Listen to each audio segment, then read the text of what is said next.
This week, Ragnar Sigurdsson from AwareGO is with us to discuss measuring human cyber risk. Then, Roa Yakovi from Polar Security joins us to talk about the emerging data security posture management market. Finally, in the enterprise security news, we discuss Twitterpocalypse 2022. The biggest winner, security startup Wiz, reaches 100 million ARR in 18 months. Could that possibly be true? Tons of funding we probably won't get to. Sorry in advance. We've got 2 weeks of news to catch up on. Awesome free tools, free training, and DIY tips. Third-party attacks and supply chain attacks continue to ramp up. John Deere's security deficiencies get exposed again. Cyber insurers reduce coverage again. And ESPN 8 The Ocho explained. All that and more on this episode of Enterprise Security Weekly. This is Security Weekly, for security professionals, by security professionals. Broadcasting live from G-Unit Studios in Rhode Island, it's the show where we talk security vendors and aren't afraid to name names. It's Enterprise Security Weekly.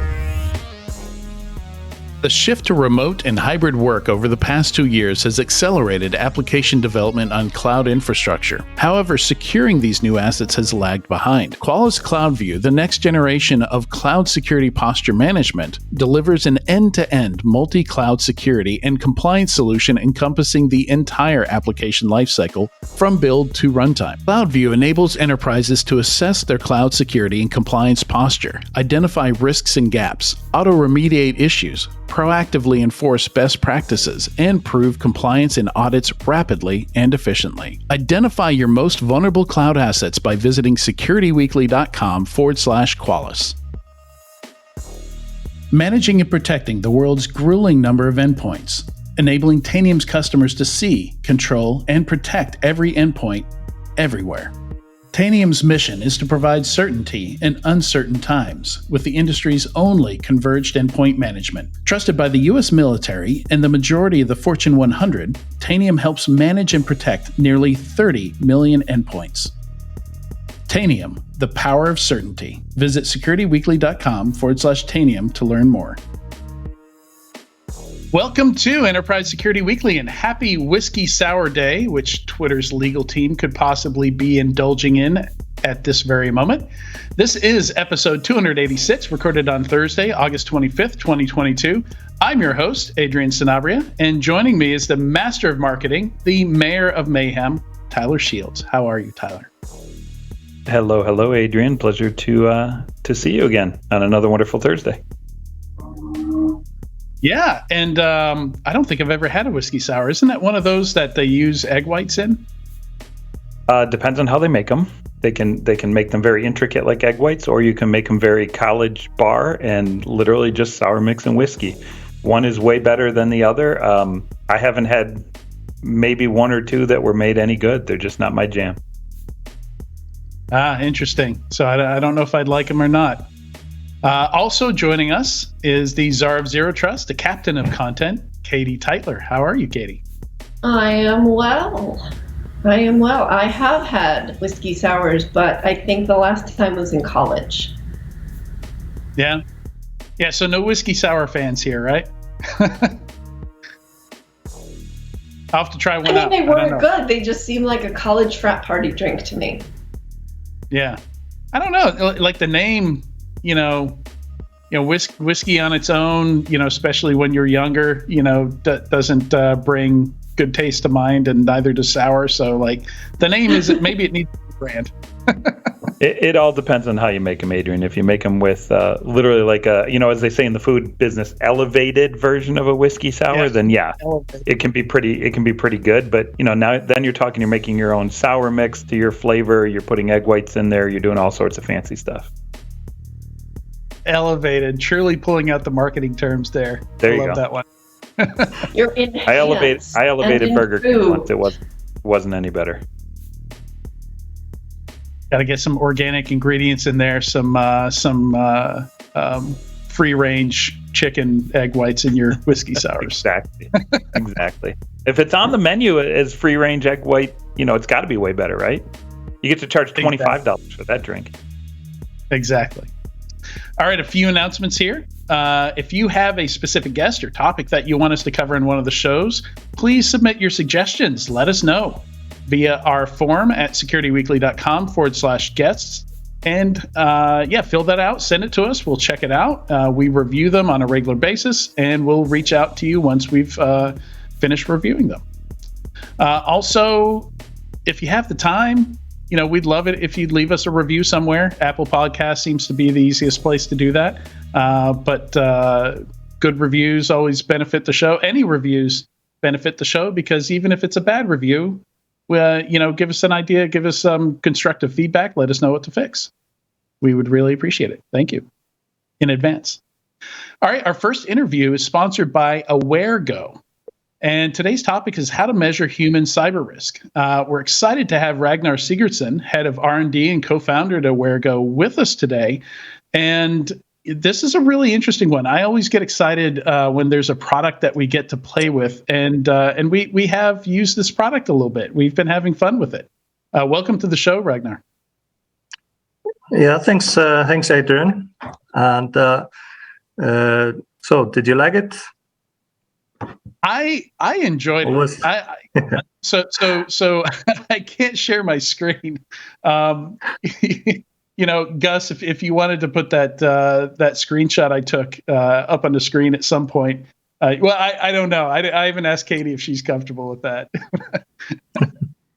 But, I think there was a trick question. I think there were two trick questions. Yeah, you should put it on the screen, Gus. So I've been running. There always is. Yeah, absolutely. Well, and that's fair game, right? Yes. The whole topic of what we're learning about here is all about trick questions. It's all about tricking the employee. So but I don't think you should be shamed for choosing report phishing instead of reporting spam. Right. Okay. So I was punished for reporting phishing instead of spam. And I was also punished for not taking the USB, so somebody else didn't take the USB. So I'm contesting. I want an appeal. Interesting. Yeah, well, we have a huge catalog of questions, so it's all up to the admin and the customers' policies on which questions they want to check. And I represented the stereotypical employee who just didn't do what he was told. Yeah. Yeah. No, it was this looks exactly like I would expect a real one to look. Some people take it too well. Some people are angry about it. You took it and angry about it. And some people are like, what assessment? I didn't see any email. I didn't see it. Sorry. It went to spam. I'm good, right? Yeah. But it's, I really enjoyed it, Ragnar. Like I've gone through a lot of these things over the years, and I think part of the reason I enjoyed it is it brought back memories of a lot of the different phishing techniques I used when I was a pen tester. So that's part of why I enjoyed it. But yeah, it was just very easy to go through, and the stuff that you're training people on, like I said, are exactly the things that would work for me as a pen tester. Like I loved one of the examples, one pen test I did, I sent a phishing email, and we had this ridiculous phishing website called Password Health. And, we get people to click the link to Password Health and put in their email address and their password to test the strength of their password. Right. And every pen testing firm has some version of this, and people are curious. They want to know. And at this one company, they knew it was a trick. So this one individual forwards this our phishing email to the rest of the company. It says, "Hey, don't click this link.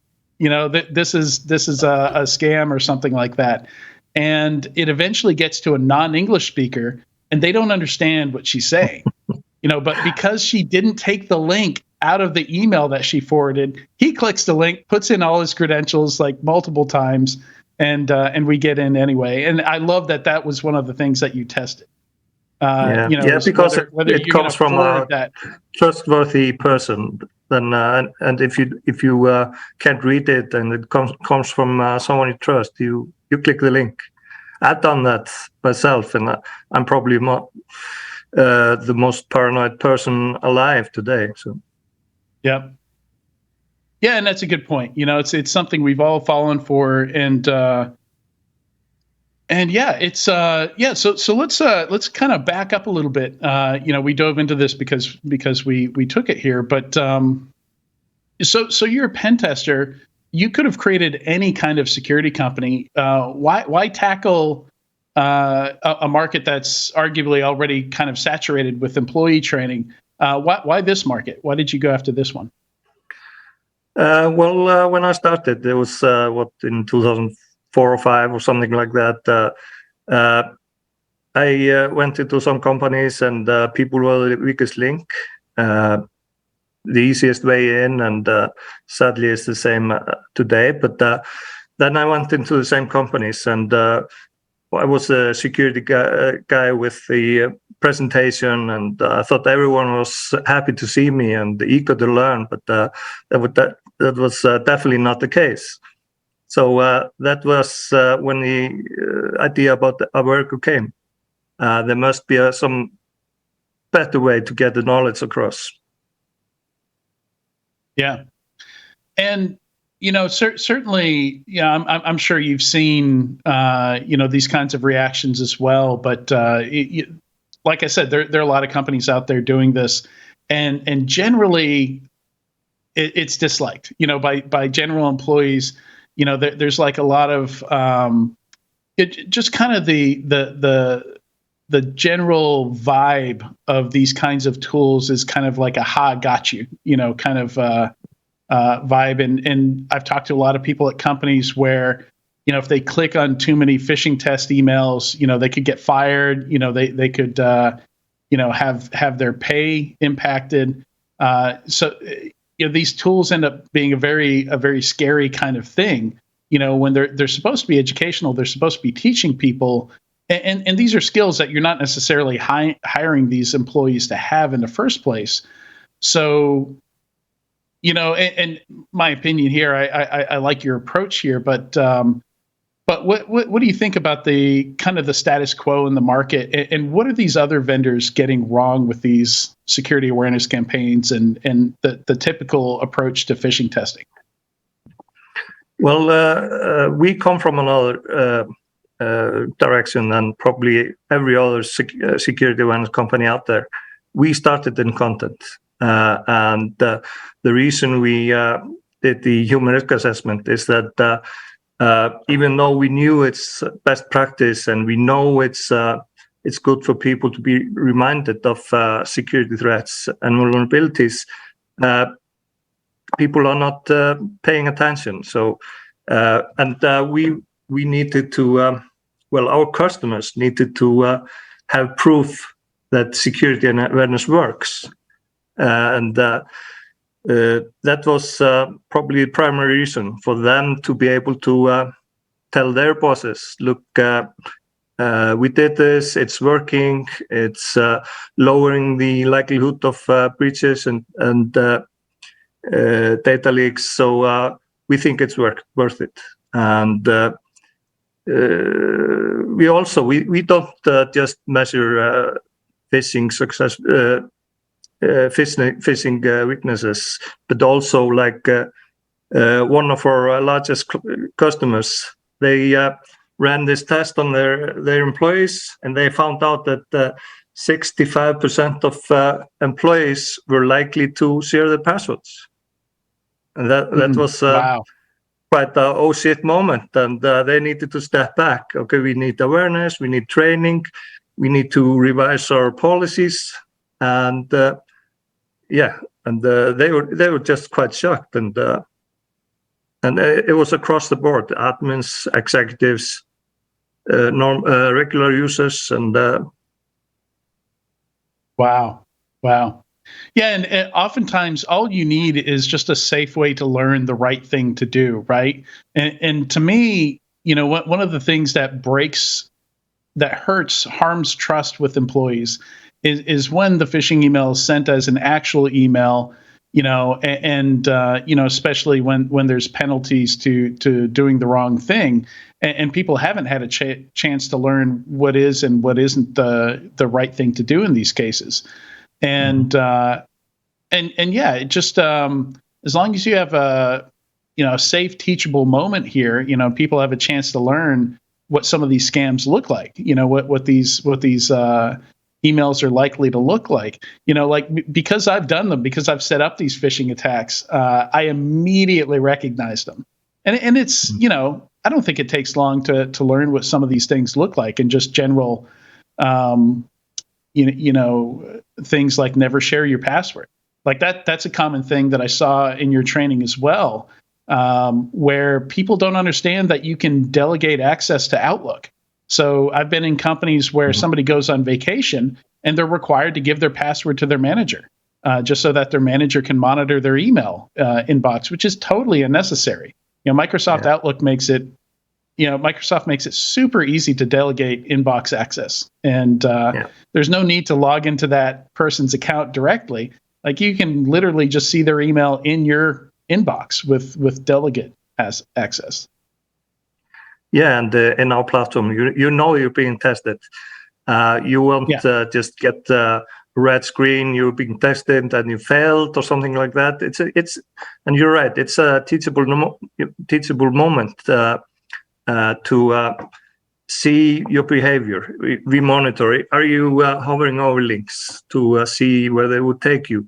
Are you checking out for the real center? And we see these things, and then we tell you, okay, nice job. Could have been better if you hovered over the link, or something like that.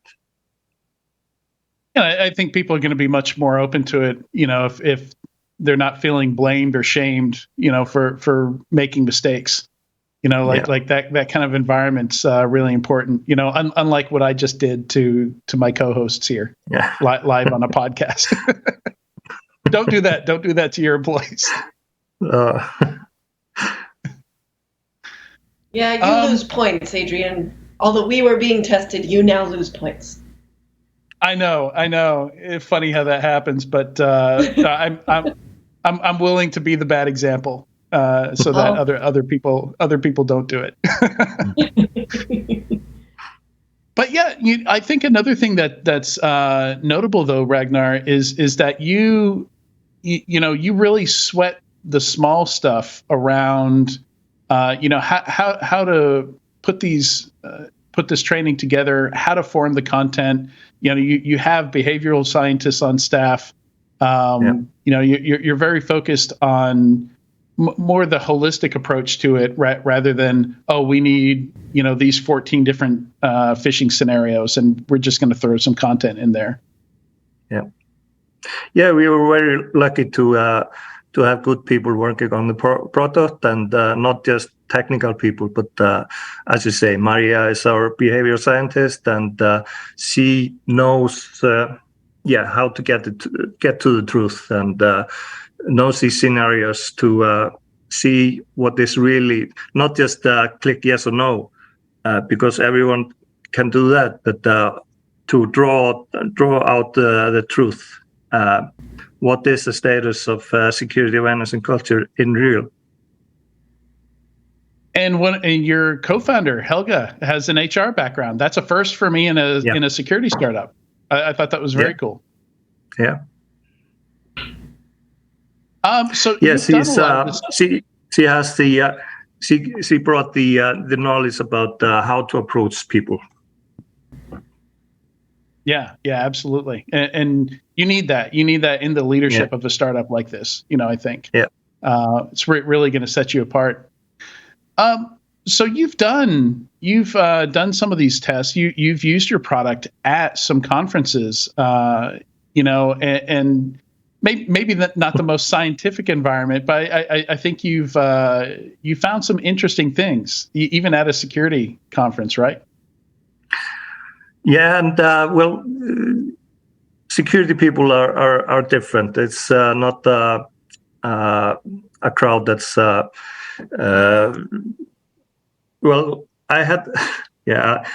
I had an argument with one of the probably one of the leaders of security awareness in the world, and he got a 75, and we got into a discussion about how to do this in a best way. But it also comes down to you have to adhere to your policies, the policies of your workplace to get 100% on first try. This was our interpretation of how we saw the policies, and it just didn't agree. And we saw that also cybersecurity people were not keen on reporting. Maybe they thought that, okay, we're not reporting to ourselves or something like that. But that was one of the things we saw. And that's something that you can change in the product, right? Where you can, you mentioned you have a lot of different questions in there. I saw myself that I just went with one of the basic pre-built assessments because I was trying to do this quickly earlier this morning. But different companies have different policies, and even in different countries, there's different cultures. There's certain things that are maybe not okay. To ask employees, but on the other hand, cyber criminals don't really care about your company culture, right? So you still want it to be effective, but you have to balance the political side of it as well, right? Yeah, and when you're running this on your people, you must be adjacent to your own policies, not to ask just random questions that you don't have any policies about. Yeah, definitely. So how does the measurement work? How do you test individuals? So it's one thing to send out this kind of security testing to a large group of people, but we know that people don't learn in exactly the same way. So how does it work? Is there any customization? Are there different training modules depending on who you are, the sensitivity of your job, and the data to which you have access? Yeah, that's an excellent question. We also have you can divide into personas, because an admin sharing their passwords, it's much more of a threat than probably somebody working just with let's say accounting or something like that. So we divide into 5 personas so that we can get an accurate measurement on each persona, so that we can then customize training to each group.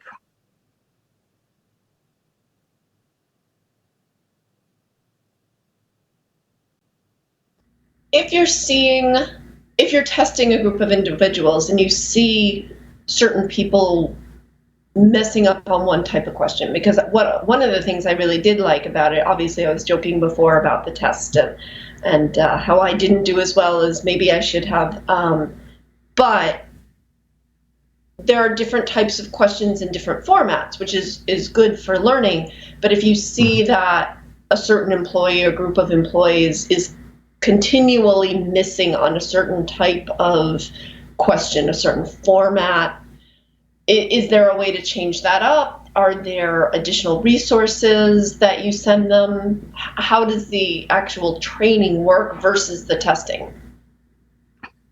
Right now, we do this on a group level. So the personas get their training, but next version will have a customized training based on their persona and how they're doing on various threat areas.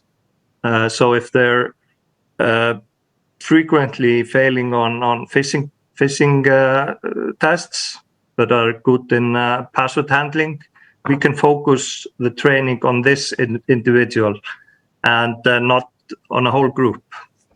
That's our next step. Great, thank you. Yeah, and I like the different categories here, because obviously, especially when we look at breaches, email, has to be a focus here, because that's where a lot of this is happening. But to Katie's point, maybe if I notice somebody is particularly weak in an area, maybe I have different mitigations, different, whether it's, an endpoint security software that's on their devices, or, maybe some additional security measures that I can turn on for their account.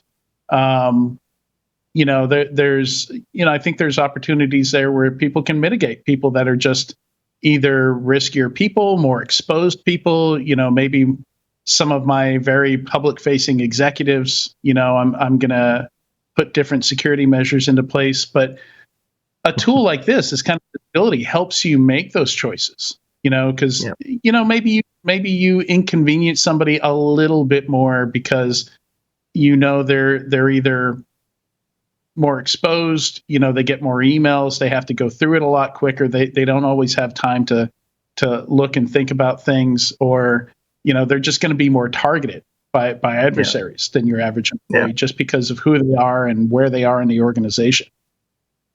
Yeah, definitely. And this with this method, we can find out where are the weakest links with highest access, so that we can focus down to a personal level. If somebody has access to everything and he's not doing very well, then we can, you need special training. Yeah. And, organizations, you always have new people coming in and going out. Do you mostly let your customers decide how they want to schedule and lay out these training programs, or do you give them recommendations on how to do it? Like new employees, maybe go through a longer training program when they first start, especially considering that this is going to be somewhat customized to company policies. Yeah, you can set up a group that's maybe called new employees, and then they would get a certain amount of training in a certain amount of time. We can do that. Okay, yeah, and it's interesting. I'm not even sure I was aware of everything you could see from the training that I went through, but it looks like you can see, like, for example, if somebody hovers over a link or expands details. So for people who haven't seen it, it looks just like your email client, where by default, a lot of email clients will hide the sender's email address and only show the display name of the sender's email address. And this is one of the key ways that you get caught is, that makes your email client less cluttered and more pretty, but also it covers up the fact that it's coming from, some ridiculous domain.ru, and not from the domain that you think it's coming from. So you're actually looking at things like that, like whether or not they investigate the links or expand the details. Yeah, that's one of the things that we're monitoring. What are you doing? What are you checking? Are you hovering over the link? Are you opening up the front box to see where it came from? And stuff like that to see if you're doing the right things. If you just click it's spam, this is phishing or not, you won't get the full points. Only if you check for the signs. Yeah. I also love the a couple aspects in there that are, again, from an attacker, you're not just covering attacker situations, but you're also covering accidental exposures as well. So there were some examples. I've never seen this in any other product before, but examples of social media posts, like maybe something you post on LinkedIn or something like that, and you have a bunch of different examples. And again, having been a pen tester, it was easy for me to spot the Wi-Fi password on the whiteboard in the photo and the employee badges that you can clearly read. So it make it easy for somebody to make fake versions of the badges. But I think that's great too, because you're training people to spot things, and that's stuff that helps you outside of work as well. These are things you want to watch out for when posting personal photos and things like that as well, which is, I think, something a program like this should do. Yeah, definitely. And I also think, nowadays we have such a blurred line between our work and personal lives, and a lot of companies like to promote that they have good work-life balances for their employees. And so in order to show what a good company it is, they're asking employees to post things about themselves on social media and also tag the company. And of course, that has to be controlled and it has to be monitored well, but sometimes these programs aren't run with security's knowledge or even their advice. And so something like that, I thought that was really good, the photos, because I've definitely seen a lot of stuff online where it's an employee tagging a company in an effort to do something good, but in essence, doing the company and themselves more harm by commingling their personal and their work data. Yeah, especially when people get into arguments, and it shows that this John Smith is working there, and it can be not a blurred line, but it can be not good for the workplace if you're doing something like that, not as an employee, but people know you're an employee. Are there any tips that you have for companies that want to go this route and want to be able to use social media in an effective way? Is it a matter of working with the security team and legal teams and HR teams? Or, is there anything that you can share for any of the marketing folks who might be listening? Well, I think common sense goes a long way, and then you need to be aware of security issues like posting your badge or even your credit cards, the whole credit cards with numbers visible, or a booking statement for a flight with details visible. This is sort of things that people need to be aware. But as for marketing reasons, I think common sense is usually the best. Don't get into arguments, and hard to say, but don't be very controversial. Some people live by that, so. Yeah, for sure. And certainly, I think a tool like this is going to make common sense more common. Hopefully, yeah, it's a good takeaway here. Like you had examples just like that, like social media posts, that announces the fact that somebody's boss is going on vacation. Yeah. For example, the types of things that to some of us it's common sense, but to other people, it might not occur to them. So it's good. Again, for both work and personal life, like you don't want to, announce when your home is going to be empty and unguarded, for example. Yeah. So, this is great stuff, Ragnar. Mm-hmm. In our show notes today, we've got a lot of different resources there for the test that me and Katie went through and Tyler ignored. It took me, maybe 2 minutes to sign up for a trial and to create a training program and to send that out to their emails. And it was a lot of fun to go through. Like I think it would be fun to do this with a whole company, actually. Well, nota bene, for Adrian, if you're the administrator doing this, you might want to give the heads up, because the first thing I did when I got the email about, hey, click here, take this phishing awareness test, is contact my company's security department and say, hey, is this something that you guys sent? Is this part of our corporate program? And then I had to take it back and I realized, oh no, it came from Adrian. Yep. I'm sure that was confusing. Yeah, and I should have given you a heads up. Absolutely. Again, happy to be the bad example. You're welcome. All right, Ragnar, thank you so much for joining us on Enterprise Security Weekly today.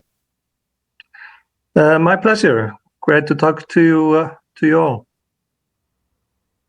Likewise, and make sure you visit securityweekly.com/AwareGO to learn more. And stay tuned. When we come back, we're going to talk data security posture management with Roy Jacobi from Polar Security.